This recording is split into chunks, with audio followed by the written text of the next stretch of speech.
Good morning mga amigos, welcome back sa aking panibagong vlog. So I'm Sam Moto Vlog, welcome. So now ay work time na naman tayo mga amigos, no. Biyahe na naman tayo dito sa kahabaan ng routine, no. So now ay mayroon lang ako sa inyong kunting i-share lang sa mga nakakaalam nito, no. At i-comment nyo lang dyan sa comment section kung alam nyo tong i-share ko sa inyo mga amigos. So yan, mayroon lang ako sa inyo ipapakita mga amigos, no. Ayan, habang nasa biyahe tayo mga amigos, di ko maintindihan tong aking motor na Aerox, no, na black, matte black. Yan, so stoplight pa tayo dito, no. So mayroon lang ako sa inyo ipapakita dito. Wait lang, kaya ang lalaki ng truck dito. Singit muna tayo, delikado to eh. Ginusto mo yan eh. Yan, dito tayo. So ayan, napapansin nyo naman yan dyan. Yan, yung orange na yan. Yan, yung orange, go. Yung orange na yan mga amigos, no. Minsan lumalabas yan, minsan hindi. Di ko maintindihan kung ano to. Diba, siguro ang tawag dito, diba, check agent. Pag yan lumabas na orange na yan, ito, tawag yan, diba, check agent. Yan, nag-orange. Lumalabas lang naman yan pag parang kwan lang ba, yung kagustuhan lang niya. What? Lalabas at hindi, no? Kanina nga umaga, paghatid ko ng aking daughter, no, lumabas to. Yan. Pero pagkatagalan na, mawawala naman yan. Hindi ko alam kung bakit ganyan, no? So kailangan na siguro natin to pa-check yung ating motor, no. So hindi pa tayo nakakapag-check ng ating motor nito na nag-check agent, no.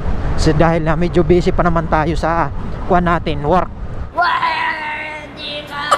So pag January na lang siguro, check natin tong buo ng ating motor. Siyempre kailangan natin din ang money nito, kasi ipapacheck natin ang buo na to, wirings, paayos din natin yung bull race. Medyo kuha na yung ating bull race, gumagalaw-galaw na, kaya ipapacheck natin ng buo. So now ay titingnan lang muna natin yan kung bakit laging lumalabas yan. Pero ngayon lang naman to, hindi naman to lagi-lagi. Ngayon lang to lumabas ng check agent na to. So yun lang, sinare ko lang sa inyo mga amigos kung bakit lagi yan lumalabas, no.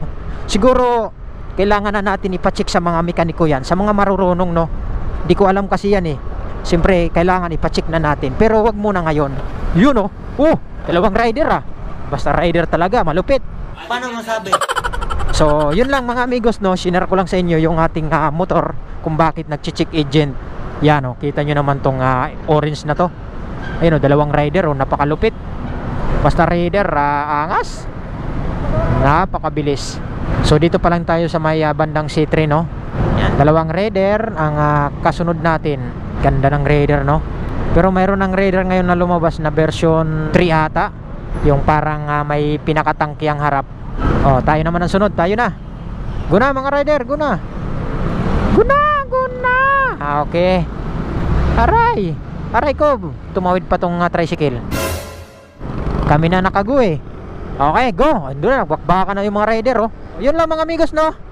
Sinare ko lang naman sa inyo yung problema ng ating motor na Aerox, no. Ayan, di pa rin nawawala yung check agent dito, no. Ayan, so pinakita ko lang sa mga nakakaalam kung bakit lumalabas yan, no.